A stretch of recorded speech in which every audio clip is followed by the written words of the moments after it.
Assalamualaikum warahmatullahi wabarakatuh. Judul khutbah kita pada hari ini yaitu menjaga spirit berkorban dalam kehidupan keseharian. Jamaah sholat Jumat rahimakumullah.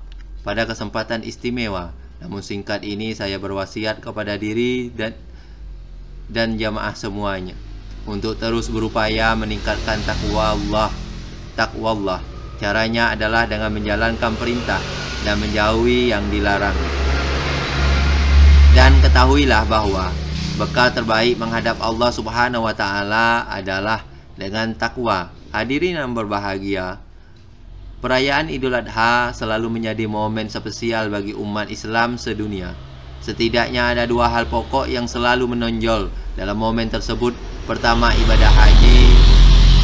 Jutaan muslim dari berbagai penjuru dunia berkumpul di tanah suci untuk memenuhi rukun Islam yang kelima. Kedua, pelaksanaan kurban atau penyembelihan sejumlah binatang ternak.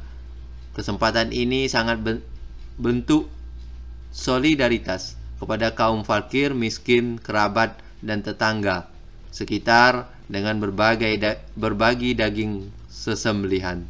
Kedua, pelaksanaan ibadah tersebut tak bisa dilepaskan dari sejarah dan ajaran Nabi Ibrahim dan keluarganya. Meski tiap tahun Idul Adha dirayakan, sepertinya hanya sebagian kecil saja dari kita meneladani Nabi Ibrahim dalam kehidupan sehari-hari. Kita seperti selalu baru ingat keteladanan tersebut menjelang Idul Adha, sehingga ajarannya pun dilaksanakan hanya tiap tahun.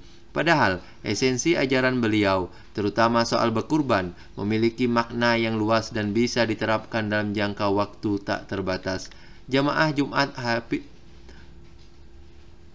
hadakumullah, seperti sering diceramahkan di panggung-panggung dakwah dan mimbar-mimbar khutbah, peristiwa Hari Raya Kurban merujuk pada kisah diperintahkannya Nabi Ibrahim untuk menyembelih putra semata wayangnya, Ismail. Bisa dibayangkan seandainya Nabi Ibrahim seperti ayah-ayah pada umumnya lebih cinta kepada anak daripada cinta kepada Allah, dan pasti lebih memilih menuruti keinginan anak daripada menuruti perintah Allah. Tapi Nabi Ibrahim bukan seperti ayah-ayah kebanyakan orang. Cintanya lebih besar kepada Allah Subhanahu wa Ta'ala daripada segalanya. Melalui musyawarah dan persetujuan putranya yang tanpa paksaan, Nabi Ibrahim pun melaksanakan perintah Allah, meski pada akhirnya ritual itu batal ditunaikan atau atas kehendak Allah Subhanahu wa Ta'ala. Larangan Allah terhadap penyembelihan darah manusia Ismail oleh Nabi Ibrahim membuktikan bahwa perintah yang didapat dari mimpi tersebut hanya sebatas ujian. Terbukti Nabi Ibrahim lulus dari ujian super berat dan Ismail digantikan dengan domba yang besar.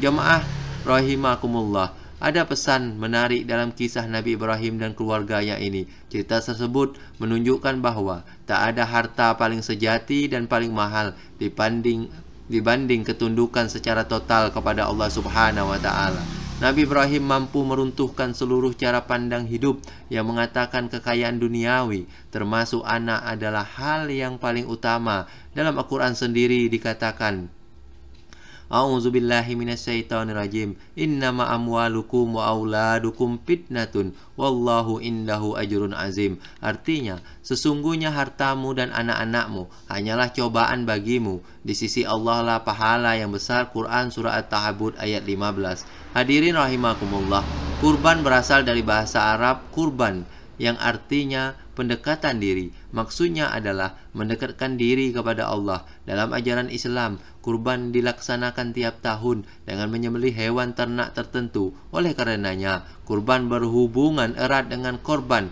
pakai O dalam bahasa Indonesia, sebab orang yang berkurban dengan mengorbankan sebagian hartanya berupa hewan ternak untuk dibagikan kepada sesama. Nabi Ibrahim yang menjadi teladan dalam ritual tahunan tersebut mengajarkan bahwa seorang hamba jangan tertipu daya dengan kekayaan yang sifatnya sesaat saja. Ada kehidupan yang lebih hakiki dan perlu diperjuangkan ketimbang kehidupan dunia yang fana. Karena itu, mengorbankan sebagian harta lillahi ta'ala tidak akan ada ruginya. Sikap semacam inilah yang ditunjukkan Nabi Ibrahim, yang juga diikuti putranya Ismail yang begitu patuh dan soleh. Dengan bahasa lain, pengorbanan adalah bentuk cara pandang manusia yang jauh ke depan menuju kehidupan bahagia di akhirat kelak secara abadi.